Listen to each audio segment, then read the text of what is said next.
ವಿದ್ಯಾರ್ಥಿನಿಗೆ ಗುಂಡಿಟ್ಟು ಕೊಂದಿರುವಂತಹ ಘಟನೆ ಬೆಂಗಳೂರಿನ ಕಾಡ್ಗೋಡಿಯ ರೆಸಿಡೆನ್ಷಿಯಲ್ ಸ್ಕೂಲ್ನಲ್ಲಿ ನಡೆದಿದೆ. ಘಟನೆಯಿಂದ ದ್ವಿತೀಯ ಪಿಯು ವಿದ್ಯಾರ್ಥಿನಿ ಗೌತಮಿ ಮೃತಪಟ್ಟಿದ್ದಾಳೆ.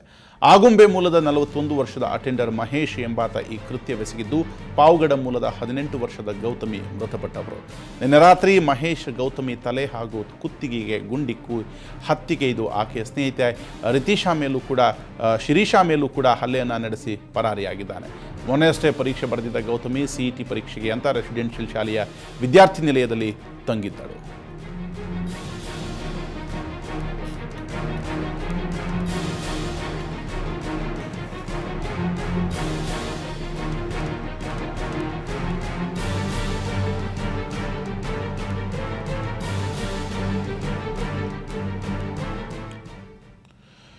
ಈ ಒಂದು ಘಟನೆ ಸಂಭವಿಸಿದ ನಿಜಕ್ಕೂ ಇಡೀ ಬೆಂಗಳೂರಿಗರನ್ನು ಬೆಚ್ಚಿ ಬೀಳಿಸುವಂತಿದೆ. ಹಾಗಿದ್ರೆ ಈ ಘಟನೆ ಸಂಭವಿಸಿದ ಹೇಗೆ?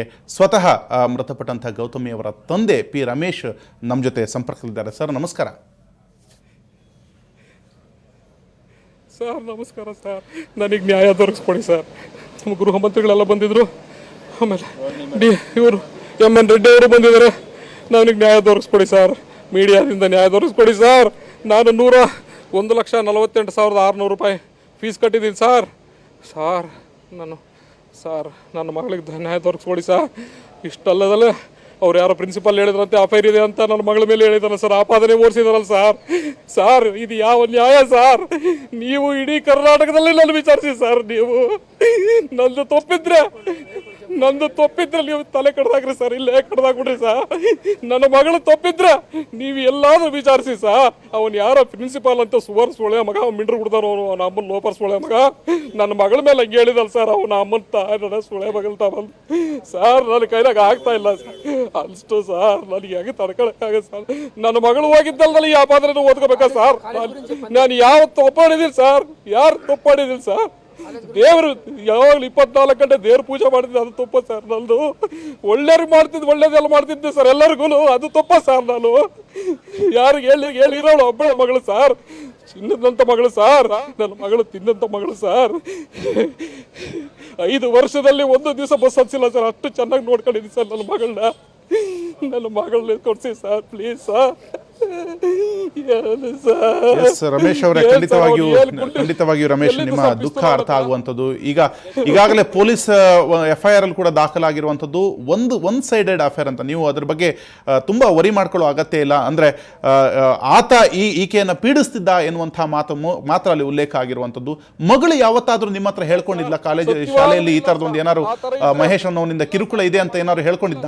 ಅವನು ಅಂತಾನಲ್ಲ ಸರ್, ಅವನು ಮಹೇಶ್ ಅಂತವನಲ್ಲ ಸರ್. ನನ್ನ ಮಗಳು ಕೂಡ ಯಾವತ್ತು 2 ವರ್ಷದಲ್ಲಿ ಒಂದು ಮಾತು ಕೂಡ ಹೇಳಿಲ್ಲ. ಮಹೇಶ್ ಅಂಕಲ್ ಅಂತ ಹೇಳ್ತಾಳೆ ಆಗಲಿ, ಯಾವತ್ತೂ ಈ ತರ ಹೇಳಿಲ್ಲ ಸರ್. ಅವಳು ಹೇಳ್ತಾಳೆ ಸರ್, ಪಾಪ MBBS ಮಾಡ್ಬೋದು, MD ಮಾಡ್ಬೋದು, ಬಟ್ ಈ PUC ಸೆಕೆಂಡ್ PUC ಈ ರೇಂಜಲ್ಲಿ ನಾವು ಕರೆಕ್ಟಾಗಿದ್ರೆ ಅದು MDಕ್ಕಿಂತ ದೊಡ್ಡದು ಪಾಪ, ನಾವು ಅಷ್ಟು ಕರೆಕ್ಟಾಗಿರ್ಬೇಕು ಪಾಪ ಅಂತ ಹೇಳೋಣ ಸರ್. ನನಗೆ ನೀತಿ ಹೇಳ್ತಿದ್ಲ ಸರ್ ನನ್ನ ಮಗಳು, ಅಂತವಳು ಆಗ್ತಾರ ಸರ್. ಏನು ಸರ್ ಇದು ಪ್ರಪಂಚ? ಏನು ಹೇಳ್ಕೊಂಡಿಲ್ಲ ಸರ್, ಸತ್ಯವಾಗಲು ಸರ್. ಎಲ್ಲಿ ಪ್ರಮಾಣ ಮಾಡೋದ್ರು ಮಾಡ್ತೀನಿ ಸರ್, ಎಲ್ಲಿ ಆಣೆ ಮಾಡಿದ್ರು ನನ್ನ ಜೀವನ ಬೇಕಾದ್ರೆ ತ್ಯಾಗ ಮಾಡ್ತೀನಿ ಸರ್. ಬೇಕಾರೆ ಅಷ್ಟು ನನ್ನ ಜೀವನ ಬೇಕಾದ್ರೆ ತ್ಯಾಗ ಮಾಡ್ತೀನಿ. ರಮೇಶ್, ಹಾಗಿದ್ರೆ ಮಹೇಶ್ ಬಗ್ಗೆ ಏನಾದ್ರು ಮಾಹಿತಿ ಇತ್ತ ನಿಮ್ಗೆ? ರಮೇಶ್ ಅವರೇ, ಮಹೇಶ್ ಬಗ್ಗೆ ನಿಮ್ಗೆ ಏನು ಮಾಹಿತಿ ಇದೆ? ಇಲ್ಲ ಸರ್, ಮಹೇಶ್ ಪಾಪ ಒಳ್ಳೆಯವನು ಸರ್. ಅವನು ಸುದ್ದಿ ನನಗೆ ಗೊತ್ತಿಲ್ಲ ಸರ್. ಯಾವಾಗನೂ ಫೋನ್ ಮಾಡಿದ್ರೆ ಮಹೇಶ್ ಸರ್ ನೀವು ಅವರು ಅಂತಾನೆ ಮಾತಾಡ್ತಿದ್ದ, ಗೌತಮಿನ ಅವರು ಅಂತಾನೆ ಮಾತಾಡ್ತಿದ್ದ ಸರ್ ಅವನು. ಸರ್ ಸರ್ ಇಲ್ಲ ಸರ್, ಅವ್ರು ಊಟಕ್ಕೆ ಹೋಗಿದ್ದಾರೆ ಅಂತಾನೆ ಹೇಳ್ತಿದ್ದ ಸರ್. ನನಗೆ ಅದೆಲ್ಲ ನನಗೆ ಗೊತ್ತಿಲ್ಲ ಸರ್. ಪಿಸ್ತೂಲ್ ಹೆಂಗ್ ಬಂತು, ಗನ್ ಹೆಂಗ್ ಬಂತು, ನನ್ನ ಮಗಳ ಹೆಂಗ್ ಸತ್ಲು ನನಗೆ ಗೊತ್ತಿಲ್ಲ ಸರ್. ಏನಾದ್ರು ಅನುಮಾನ ಕಾಣ್ತಾ ಮಹೇಶ್ ಅವರೇ? ಸಾಕಂತ ಸುಮ್ಮನಿದ್ದೆ ಸರ್. ರಮೇಶ್, ಏನಾದ್ರು ಅನುಮಾನ ಕಾಣಿಸುತ್ತಾ? 100% ಇಲ್ಲ ಸರ್. 100% ಇಲ್ಲ ನನಗೆ ಅನುಮಾನ. ಅಲ್ಲಿ ಸರ್ ಅನುಮಾನನೇ ಸರ್. ನನಗೇನು ಗೊತ್ತು ಸರ್, ರಾತ್ರಿ 10 ಗಂಟೆ ಕರೆಕ್ಟಾಗಿ 10:15 ಸೋಮಸಿಂಗ್ ಫೋನ್ ಮಾಡಿದ್ರು. ಸೋಮಸಿಂಗ್ ಫೋನ್ ಮಾಡಿ ನಿಮ್ಮ ಮಗಳು ಅಫ್ಟೀನಿಂದ ಬಿದ್ದುಬಿಟ್ಟಿದ್ದಾಳೆ, ಅರ್ಜೆಂಟ್ ಬನ್ನಿ ಅಂದರು.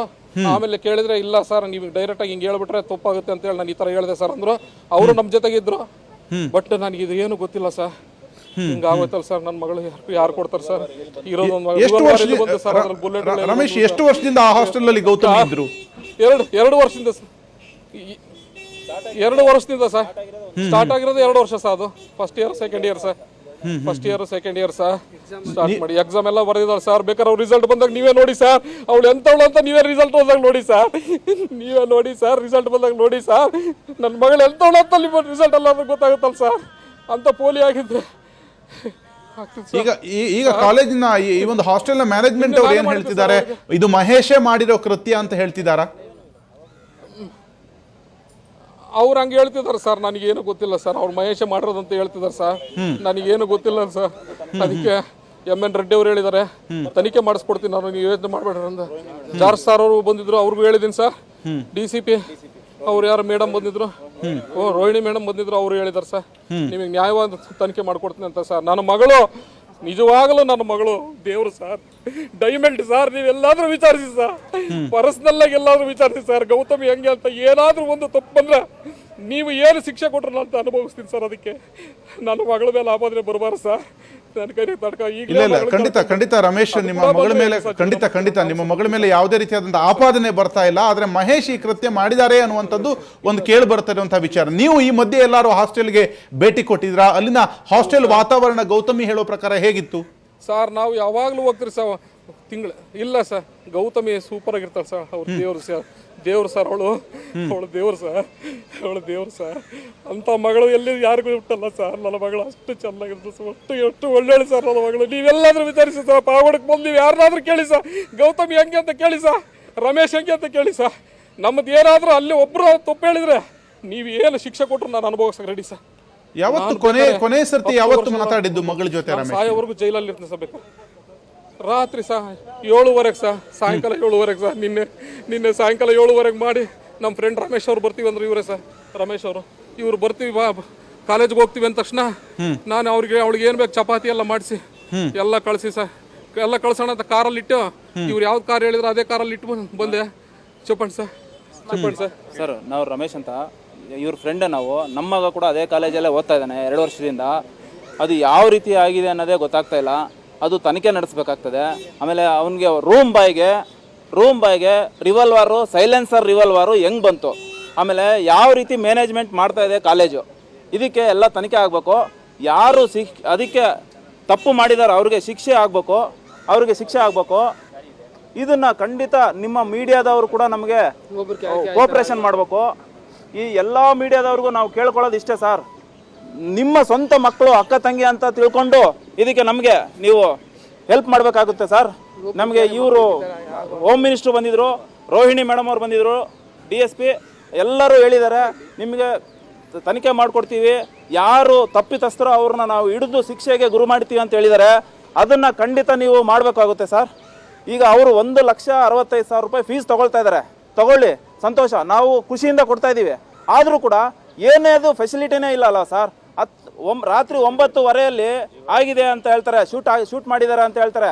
ನೋಡಿದ್ರೆ ಅಲ್ಲೇ ಪ್ರಾಣ ಹೋಗಿದೆ, ಹಾಸ್ಪಿಟ್ಲಿಗೆ ಬಂದ ಮೇಲೆ ಹೋಗಿದೆ ಪ್ರಾಣ ಅಂತ ಹೇಳ್ತಾರೆ. ಪ್ರಿನ್ಸಿಪಾಲು ಸುಳ್ಳು ಆಪಾದನೆ ಎಲ್ಲ ಹೊರಿಸಿ ಈ ಹುಡುಗಿಗೂ ಅವನಿಗೂ ಒಂದು ವರ್ಷದಿಂದ ಲವ್ ಅಫೇರ್ ಇದೆ ಅಂತ ಹೇಳ್ಬಿಟ್ಟು ಸುಳ್ಳು ಆಪಾದನೆ ಎಲ್ಲ ಅವ್ನು ಪ್ರಿನ್ಸಿಪಾಲೇ ಕೊಟ್ಟಿದ್ದಾನೆ ಸರ್. ಅದು ಇವತ್ತಿನವರೆಗೂ ಆ ಹುಡುಗಿ ಮೇಲೆ ಒಂದು ಸಿಂಗಲ್ ಕಂಪ್ಲೇಂಟ್ ಯಾವುದೂ ಬಂದಿಲ್ಲ ಸರ್. ನಾವು ಎಲ್ಲ ಪೇರೆಂಟ್ಸೇ, ಅದೇ ಕಾಲೇಜಲ್ಲಿ ನಾವು parents sir.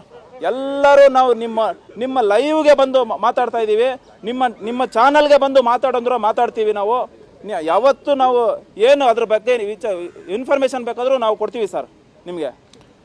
Yes sir, Ramesh ಅವರೇ, ಈಗ ಈ ಒಂದು ಮಹೇಶ್ ಅಲ್ಲಿ ಏನು ಕೆಲಸ ಮಾಡ್ತಾ ಇದ್ದ ಅನ್ನೋದ್ರ ಬಗ್ಗೆ ಏನಾದ್ರು ಮಾಹಿತಿ ಕೊಡ್ಬೋದಾ? ನಾನು ಗೌತಮಿಗೆ ಚಿಕ್ಕಪ್ಪ ಆಗಬೇಕು.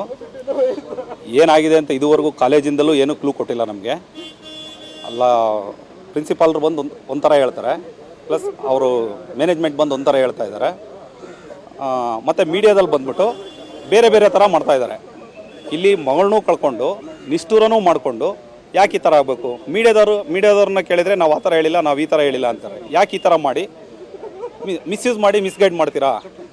ಆದಷ್ಟು ಇರೋದನ್ನು ಕರೆಕ್ಟಾಗಿ ತೋರಿಸಿ ನಮಗೆ ನ್ಯಾಯ ಕೊಡಿಸ್ಬೇಕು ಅಂತ ಕೇಳ್ಕೊತೀನಿ.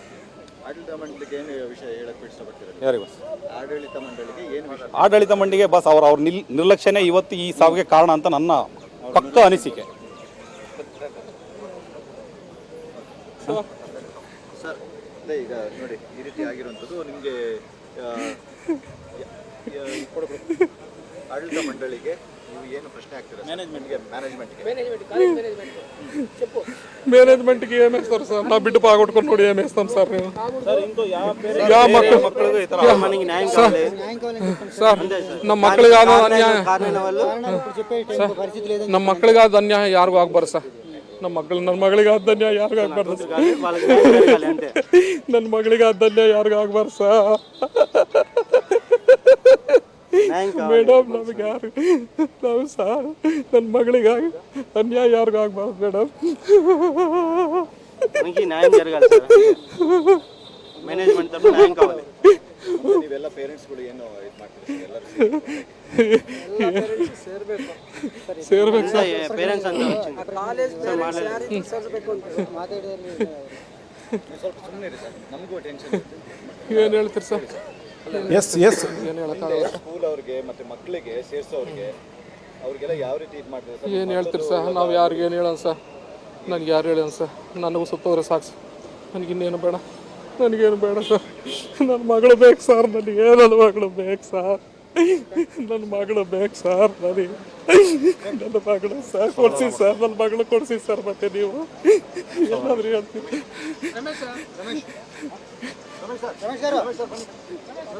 ಸರ್ ಮುಂದೆ ಯಾವ ರೀತಿ ಕ್ರಮ ಕೈಗೊಳ್ತೀರಾ ಸರ್ ನೀವು ಸರ್ ಮುಂದೆ ಯಾವ ರೀತಿ ಕ್ರಮ ಇವರೇ ಮ್ಯಾನೇಜ್ಮೆಂಟೇ ತಗೋಬೇಕಾಗ್ತದೆ. ಈ ಥರ ಯಾವ ಪೇರೆಂಟ್ಸ್ಗೂ ಈ ಥರ ತೊಂದರೆ ಆಗ್ದಂಗೆ ಯಾವ ಮಕ್ಳಿಗೂ ತೊಂದರೆ ಆಗ್ದಂಗೆ ಅವ್ರು ನೋಡ್ಕೋಬೇಕಾಗ್ತದೆ. ನಾವೇನು 10,000 ಕೊಟ್ಟಿಲ್ಲ, 20,000 ಕೊಟ್ಟಿಲ್ಲ, 1,65,000 ಫೀಸ್ ಕೊಟ್ಟು ಎಲ್ಲ ಕ್ಯಾಂಪಸ್ ಒಳಗಡೆ ಹಾಸ್ಟೆಲ್ ಇದ್ದು ಎಲ್ಲ ಫೆಸಿಲಿಟಿ ಅಲ್ಲೇ ಇದೆ ಅಂತ ಹೇಳ್ಬಿಟ್ಟು ನಾವು ಅಲ್ಲಿ ಓದಿಸ್ತಾ ಇರೋದು. ನಾವು ಪಾವಗಡ ಇಲ್ಲಿಗೆ 190 ಕಿಲೋಮೀಟ್ರ್ ಆಗ್ತದೆ ಪಾವಗಡ. ನಾವು 190 ಕಿಲೋಮೀಟ್ರದಿಂದ ಬೆಂಗಳೂರಲ್ಲಿ ಬಿಟ್ಟು ಓದಿಸ್ತಾ ಇದ್ದೀವಿ. ನಾವು ಪೇರೆಂಟ್ಸ್ ಎಲ್ಲ ಅಲ್ಲಿರ್ತೀವಿ, ಮಕ್ಕಳು ಇಲ್ಲಿರ್ತಾರೆ. ಒಂದು ಜವಾಬ್ದಾರಿಯಿಂದ ಅವರು ಮ್ಯಾನೇಜ್ಮೆಂಟ್ ನೋಡ್ಕೋಬೇಕಾಗ್ತದೆ. ಅದನ್ನು ಬಿಟ್ಬಿಟ್ಟು ನಿರ್ಲಕ್ಷ್ಯದಿಂದ ವಹಿಸಿ ಅವರ ನಿರ್ಲಕ್ಷ್ಯನೇ ಇವತ್ತಿಗೆ ಆ ಹುಡುಗಿಗೆ ಸಾವಿಗೆ ಕಾರಣ ಆಗಿದೆ ಸರ್. ಅವರು ನಿರ್ಲಕ್ಷ್ಯದಿಂದ ಇಲ್ಲದೇ ಇದ್ದಿದ್ರೆ ಇದು ಆಗ್ತಾ ಇರಲಿಲ್ಲ. ಆಮೇಲೆ ಅವನಿಗೆ ರಿವಾಲ್ವರ್ ಯಾವ ರೀತಿ ಬಂತು ಅದು ತನಿಖೆ ನಡಿಲೇಬೇಕು. ತನಿಖೆ ನಡೆಯೋವರೆಗೂ ನಾವು ಬಿಡೋದಿಲ್ಲ ಯಾವುದೇ ರೀತಿ. ಅದು ಸೈಲೆನ್ಸರ್ ರಿವಾಲ್ವರ್ ಯೂಸ್ ಮಾಡಿದಾನೆ ಅವನು. ಆಮೇಲೆ ಈಗ ಅವನಿಗೆ ಅಡ್ರೆಸ್ ಪ್ರೂಫ್ ಇಲ್ವಂತೆ, ಏನೂ ಇಲ್ವಂತೆ. ಅವ್ರ ಕಾಲೇಜಲ್ಲಿ ಅವ್ರು ಯಾರೋ ಬಂದು ಸೇರಿಸಿರೋದು ಅಂತ ಹೇಳ್ತಾರೆ. ಕಾಲೇಜಲ್ಲಿ ಅವನು ಇದ್ದಾನೆ, ಅಲ್ಲೇ ಅವನು ರೂಮ್ ಮಾಡಿಕೊಂಡು ಕಾಲೇಜ್ ಒಳಗಡೆ ಕ್ಯಾಂಪಸ್ ಒಳಗಡೆ ಇದ್ದಾನೆ ಅವನು. ಅದು ಗರ್ಲ್ಸ್ ಹಾಸ್ಟ್ಲು, ಅದರೊಳಗೆ ಹೋಗೋದಕ್ಕೆ ಕೂಡ ಅವನು ಎಂಟ್ರಿ ಇಲ್ಲ ಗರ್ಲ್ಸ್ ಹಾಸ್ಟ್ಲಿಗೆ. ಅವನೇನಿದ್ರು ಬಾಯ್ಸ್ ಹಾಸ್ಟ್ಲಿಗೆ ಹೋಗ್ಬೋದು. ಗರ್ಲ್ಸಲ್ಲಿ ಹೆಂಗಸರು ವಾರ್ಡನ್ ಇದ್ದಾರೆ. ಇವನಿಗೆ ಯಾವ ರೀತಿ ಅವನಿಗೆ ಅಲೋ ಮಾಡಿದ್ದಾರೆ ಒಳಗಡೆಗೆ. ಇದು ಯಾರ್ದೋ ಕೈವಾಡ ಇದೆಯಾ ಏನು ಅನ್ನೋದು ತನಿಖೆ ಆಗಬೇಕು ಸರ್. ಇದು ತನಿಖೆ ಆಗೋವರೆಗೂ ನಾವು ಬಿಡೋದಿಲ್ಲ. ಈ ರೀತಿ ಯಾವ ಮಕ್ಕಳಿಗೂ ಆಗಬಾರ್ದು ಸರ್. ಇದನ್ನು ದಯವಿಟ್ಟು ನಿಮ್ಮ ಮೀಡಿಯಾದವರು ಕೂಡ ನಮಗೆ ಹೆಲ್ಪ್ ಮಾಡಿ. ಮೀಡಿಯಾದಲ್ಲಿ ಯಾವುದೇ ರೀತಿ ಕೆಟ್ಟದಾಗಿ ತೋರಿಸ್ಬೇಡಿ ಮಕ್ಕಳ ಮೇಲೆ.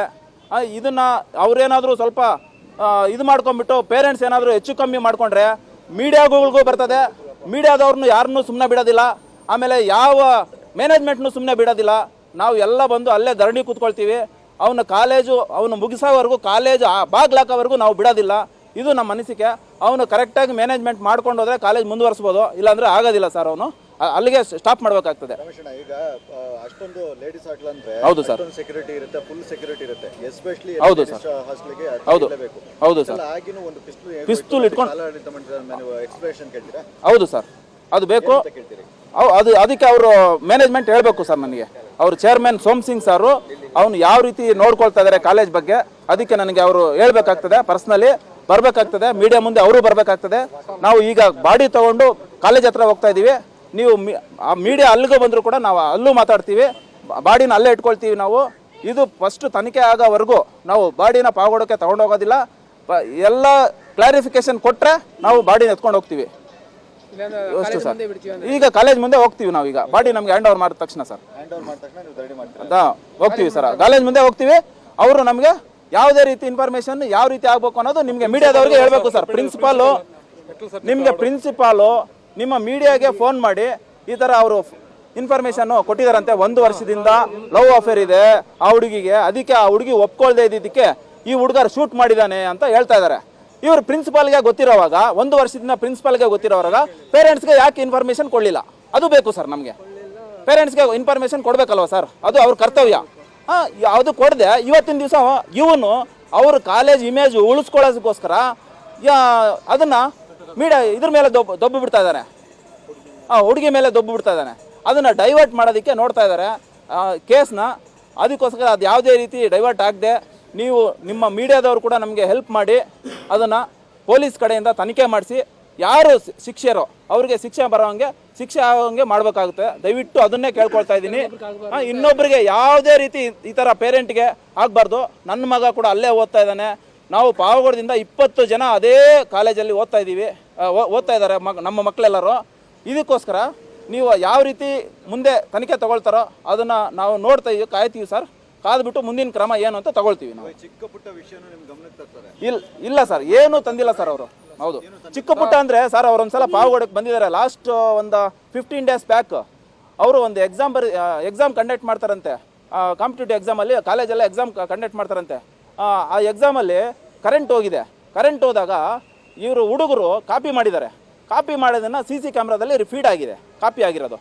ಅದನ್ನು ಕೂಡ ಇವರು CC ಕ್ಯಾಮ್ರಾದಲ್ಲಿ ನೋಡಿ ಈ ಥರ ಹುಡುಗರು ಕಾಪಿ ಮಾಡೋದನ್ನು ಕೂಡ ಹಿಡ್ಕೊಂಡು ಅವ್ರಿಗೆ ಪನಿಷ್ಮೆಂಟ್ ಕೊಟ್ಟಿದ್ದಾರೆ.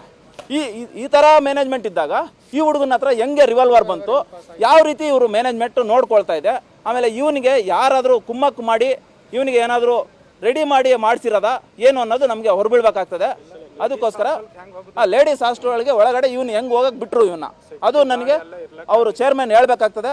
ನಿಮಗೆ ಮೀಡಿಯಾ ಮುಂದೆ ಕುತ್ಕೋಬೇಕಾಗ್ತದೆ. ಅವರು ಕೂಡ ಈಗ ಜೀವ ಹೋಗಿದೆ ಅಲ್ಲದೆ ಇವ್ರ ಮೇಲೆ ಸುಳ್ಳು ಅಪವಾದನೆಲ್ಲ ಓದಿಸಿ ಮೀಡಿಯಾದಲ್ಲೆಲ್ಲ ತೋರಿಸಿ ನಾಳೆ ಬೆಳಗ್ಗೆ ಇವ್ರ ಪೇರೆಂಟ್ಸ್ ಏನಾದರೂ ಹೆಚ್ಚು ಕಮ್ಮಿ ಮಾಡಿಕೊಂಡ್ರೆ ಯಾರು ಸರ್ ಗತಿ ಹೇಳಿ ನೀವೇ.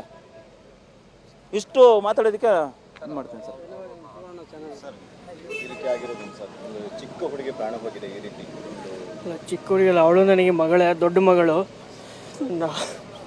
ನಾನು ನನ್ನ ವೈಫು ಬೇರೆ ದೇಶಕ್ಕೆ ಹೋಗಿ ವರ್ಕ್ ಮಾಡಿದಾಗ ನನ್ನ ಮಗಳನ್ನು ಅವ್ರು ನೋಡ್ಕೊಂಡಿದ್ದಾರೆ. ಅಂಥ ಒಂದು ಮೃದು ಸ್ವಭಾವ, ಒಳ್ಳೆಯ ಸ್ವಭಾವ ಅವ್ರದ್ದು. ಯಾವುದೇ ಒಂದು ಮಕ್ಕಳಿಗೆ ಒಂದು ಎಳೆ ಕೂದಲಷ್ಟು ತೊಂದರೆ ಆದರೂ ಕೂಡ ಮೊದಲು ನಿಂತು ನೋಡೋರವರು. ಅಂಥವ್ರಿಗೆ ಈ ದೇವರು ಈ ದಿನ ಈ ಪರಿಸ್ಥಿತಿ ತಂದಿದ್ದಾನೆ.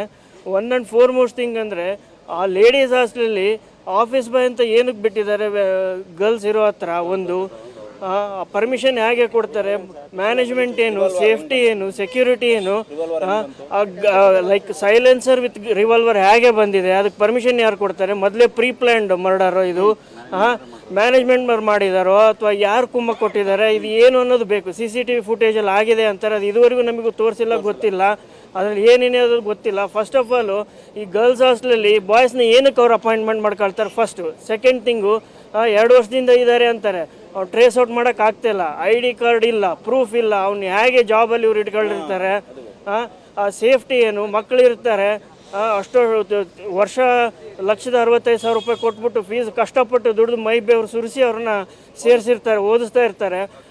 ಇವರ ಒಂದು ಭರವಸೆ ಮೇಲೆ, ಸೇಫ್ಟಿ ಮೇಲೆ ಅವ್ರು ಕೊಟ್ಟಿರ್ತಾರೆ, ಅವ್ರು ಕೇಳಿದ ಅಮೌಂಟ್ ಅವ್ರಿಗೆ ಕೊಟ್ಟಿರ್ತಾರೆ ಇವ್ರು ಕಷ್ಟಪಟ್ಟು. ಸೊ ಆಗಿರುವಾಗ ಇವ್ರ ಸೇಫ್ಟಿ ಏನು, ಸೆಕ್ಯೂರಿಟಿ ಏನು, ಆ ಮಹೇಶ್ ಅಂತ ಹೇಳ್ತಾರೆ, ಆ ಪರ್ಸನ್ ಈಗ ಟ್ರೇಸ್ ಔಟ್ ಮಾಡೋಕ್ಕಾಗ್ತಿಲ್ಲ, ಅಡ್ರೆಸ್ ಪ್ರೂಫ್ ಇಲ್ಲ, ಕೇಳಿದ್ರೆ ಏನು ಅಂತ ಸರಿಯಾದ ಮಾಹಿತಿ ಕೊಡ್ತಿಲ್ಲ. So it's my humble request ತಮ್ಮ ಮೀಡಿಯಾ ಪೀಪಲ್ಗಾಗಲಿ ಏನಾಗಲಿ ದಯವಿಟ್ಟು ಆ ಒಂದು ಹುಡುಗಿಯ ಬಗ್ಗೆ ಅಪಪ್ರಚಾರ ದಯವಿಟ್ಟು ಮಾಡಬೇಡಿ.